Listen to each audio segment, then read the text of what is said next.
Welcome to your day. Let us begin without the rush, without the guilt, and without turning the morning into a battle against ourselves. Here, we focus on something surprisingly powerful: how we meet the gravity of the day.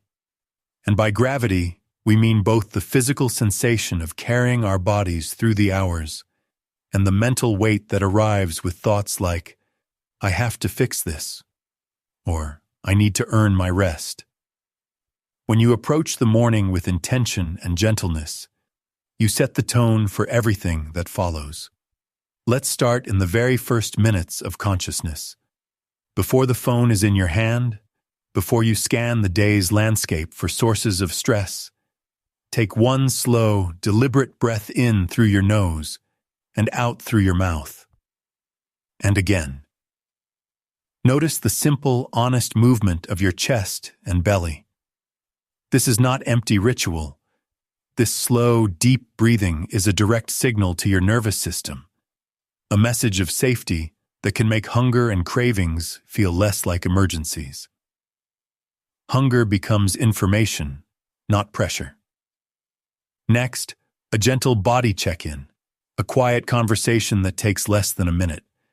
Ask yourself two simple questions. First, where do I feel my body right now? Perhaps you notice a tight jaw, stiff shoulders, a heavy feeling in your stomach, or maybe just a neutral, quiet baseline. There is no right or wrong answer. The second question, what does my body need? Not what you want, but what it is quietly asking for. Often, the answer is profoundly simple: water, warmth, gentle movement, or nourishment. Now let's talk about hydration, because your body almost always wakes in a state of mild thirst. Even the slightest dehydration can blur the body's signals, confusing thirst for hunger. Have you ever eaten breakfast and still felt a nagging craving an hour later? Sometimes the answer isn't appetite, it's hydration. As you begin your morning, aim for a glass of water. Signals confusing thirst for hunger. Have you ever eaten breakfast and still felt a nagging craving an hour later? Sometimes the answer isn't appetite, it's hydration. As you begin your morning, aim for a glass of water. If you like, add something soothing like a slice of lemon, but only if that serves you and your health. The guiding principle is gentle support, not rigid rules. After hydration, choose one small movement to awaken your system. It can be as simple as stretching your calves, rolling your shoulders back and down, or taking a brief 2-minute walk around your home. For a concrete example, try this sequence. Reach your arms overhead for 5 seconds, feeling the length in your spine, then relax. Do a slow neck stretch to the left and hold for 10 seconds, then to the right. Finish with a standing forward fold or a seated hamstring stretch. Movement does not have to be intense to be effective. It is about improving circulation and gently easing away that heavy, sluggish start to the day. Then comes your first meal. A gentle approach does not mean skipping breakfast or adhering to a punishing standard of clean eating. Instead, it means thinking about balance and satisfaction. Aim to include 3 things: protein, to help you feel full and support your body; fiber-rich carbohydrates, which provide slow, steady energy; and healthy fats, which support brain function and hormonal balance. Imagine a bowl of warm oats with berries and a sprinkle of nuts, or eggs alongside a piece of whole-grain toast with avocado. This isn't a formula, it's a foundation. In the course of our lives, we all reach a moment, a tipping point where our effort stops being responsible and starts becoming unsustainable.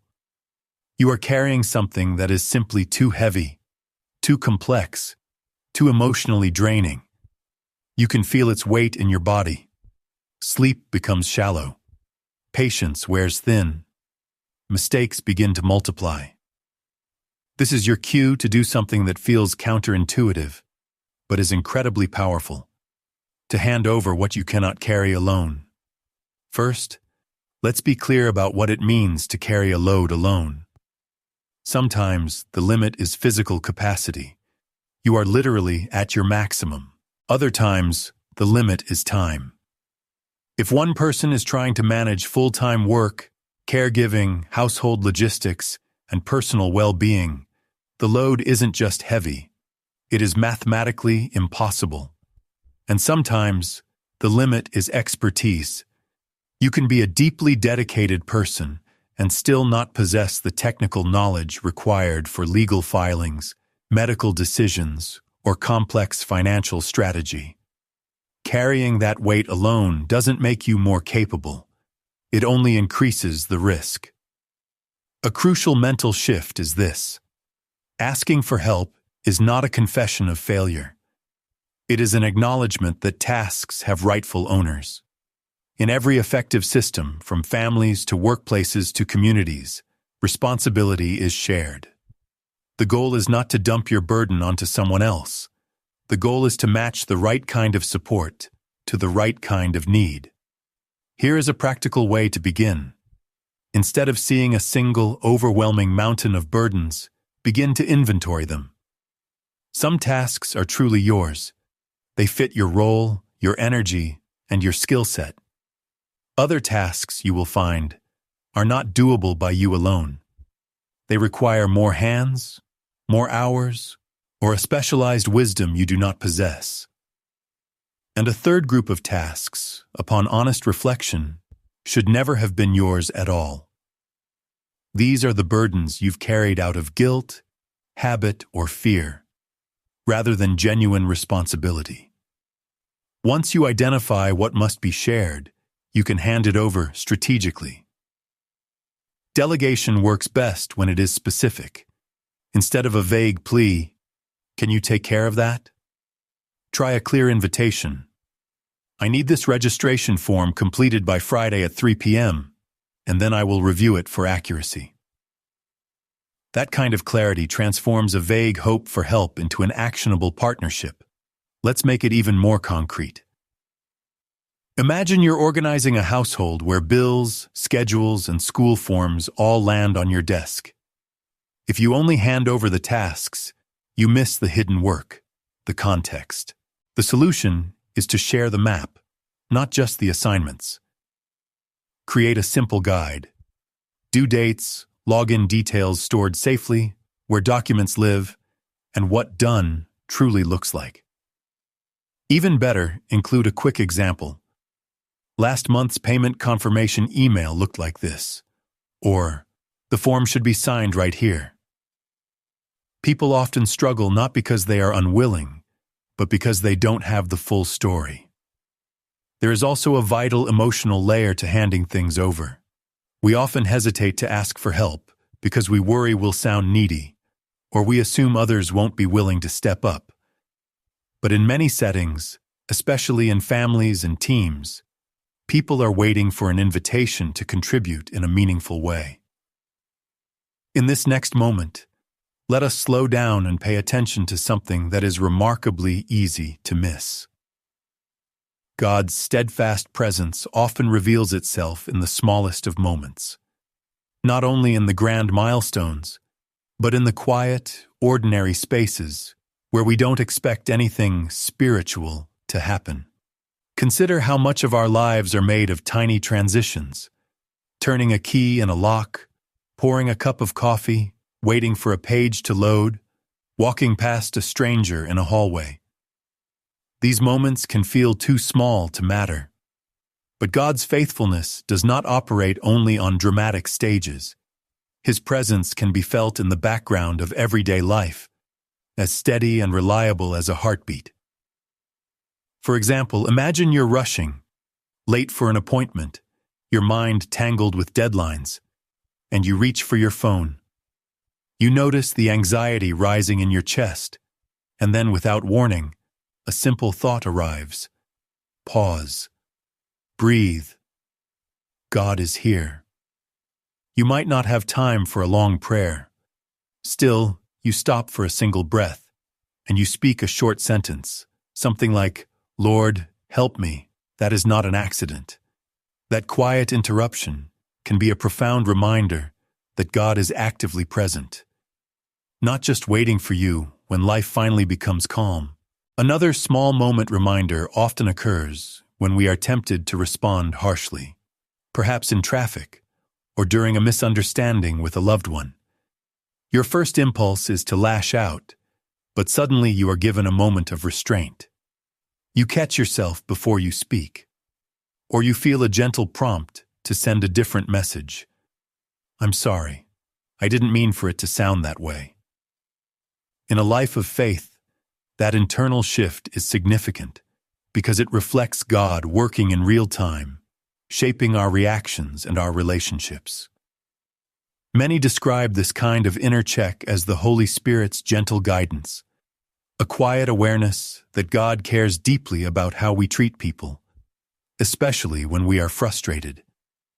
Small moments also include the quiet God sightings that happen in the aftermath of something difficult. You might be navigating grief, feeling as though you are running on empty. Then, days later, you notice something has shifted. Not that the pain has vanished, but that you were able to do one more thing. You made one more phone call.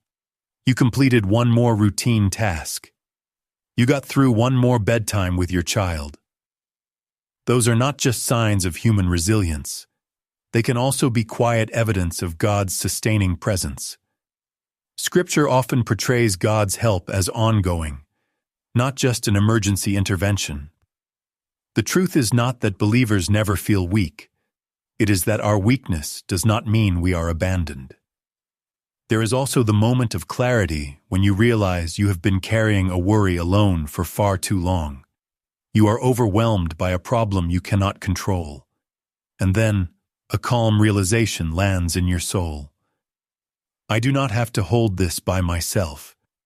You might write it down, or you might simply take it to God in a prayer as simple as, "I give you what I cannot fix." That shift, from gripping to releasing, is a lived experience of God's steadfastness. Steadfast means firm, consistent, and dependable. God is not fickle. His care does not fluctuate with our emotional weather.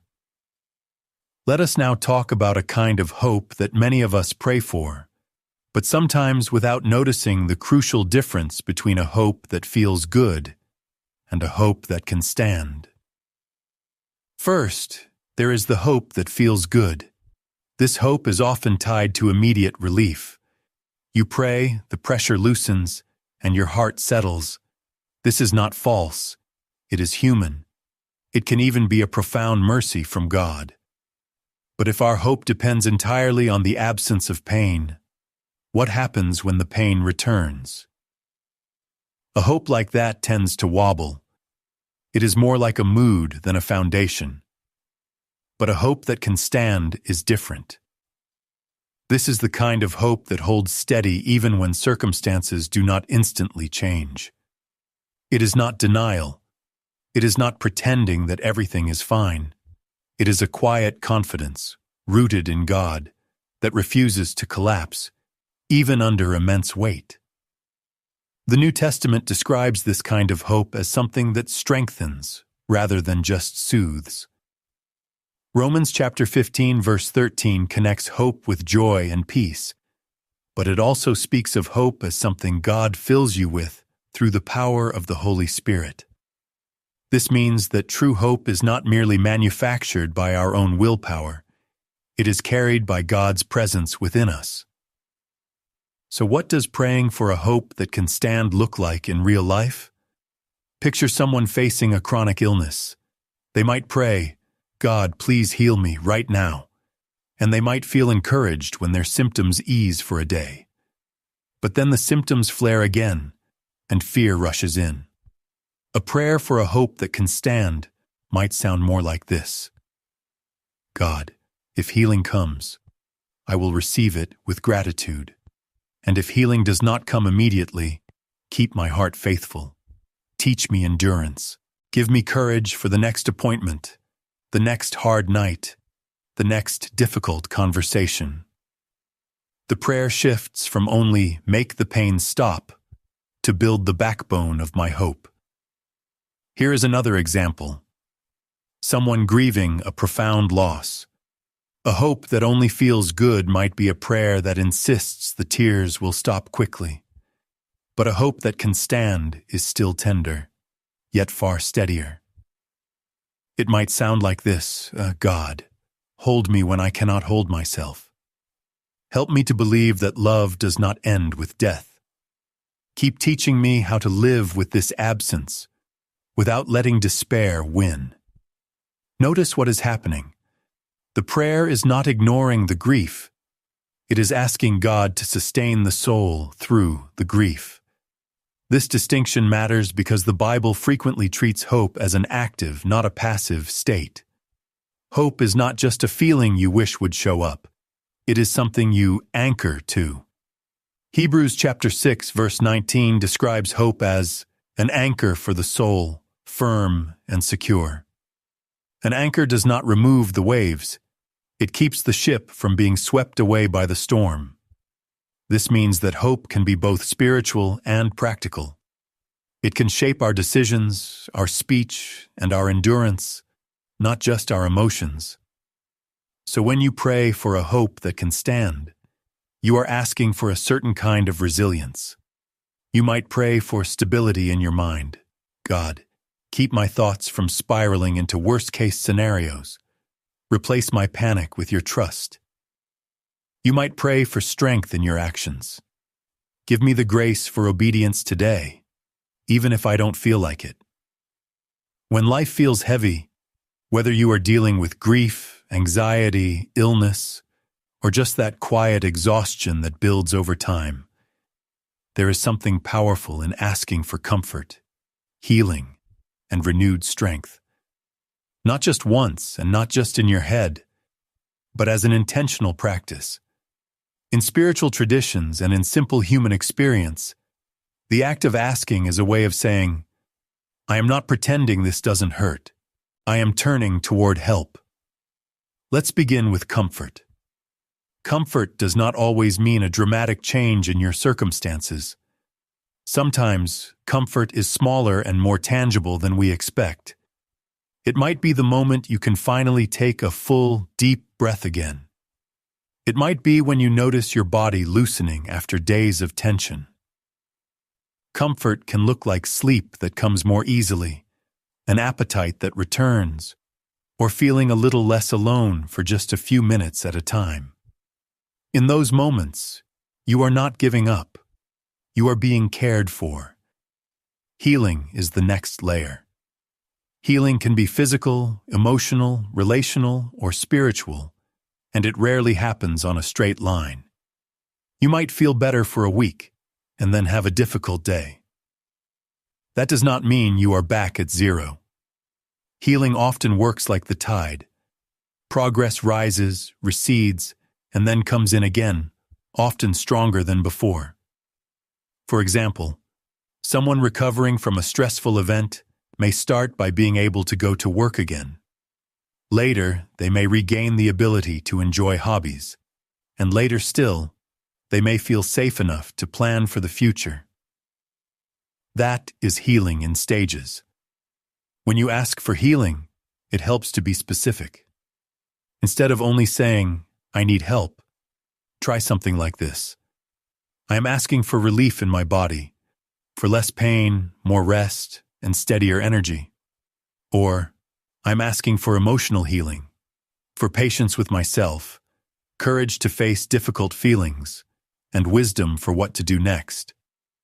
Specificity matters because it shapes your attention.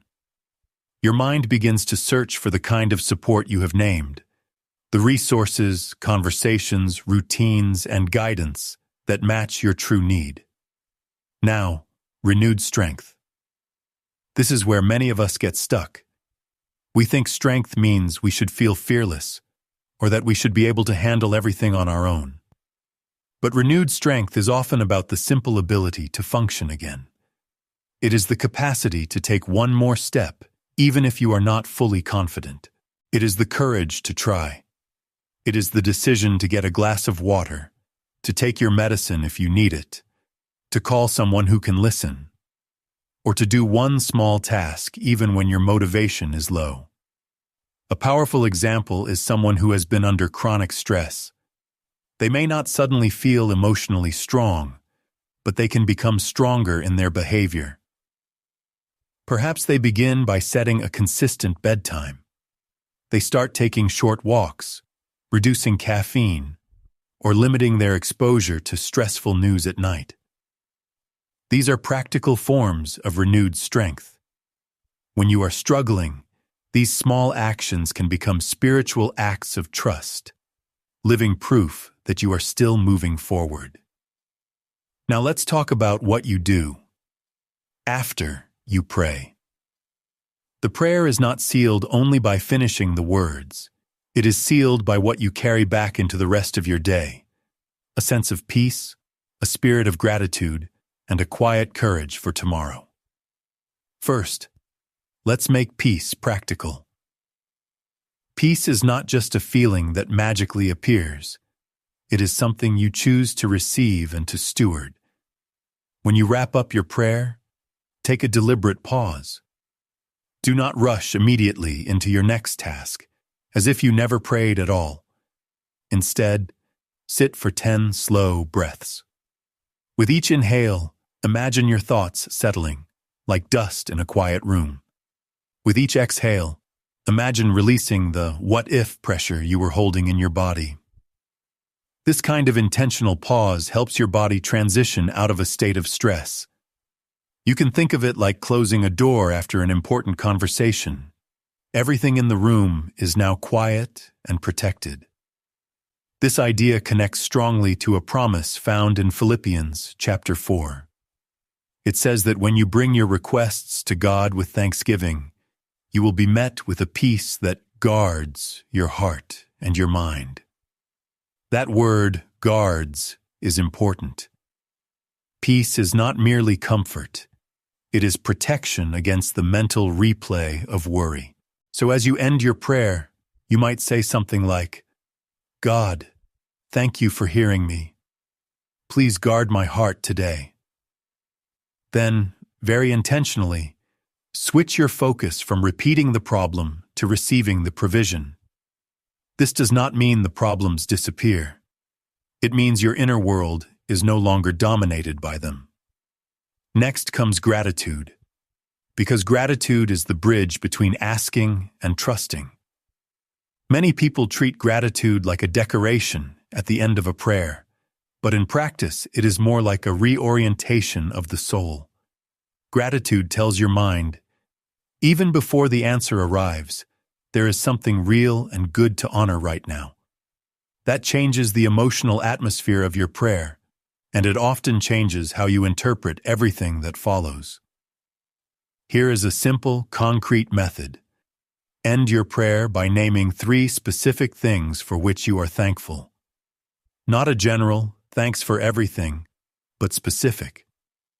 For example, thank you for the job I have, even as I look for other opportunities. Or, thank you for the way you helped me get through that difficult moment yesterday. Or, thank you for the one person who checks in on me, even when I don't feel strong. Gratitude works because specificity builds belief. When you can name it, you remember it. And remembering what God has already done makes room in your heart to trust what He will do next. Finally, let's add courage for tomorrow, because tomorrow always comes, and it rarely comes without its own pressures. Sealing your prayer with tomorrow's courage means you don't just ask for relief today. You ask for the strength to live faithfully in the next 24 hours. This is where prayer becomes preparation.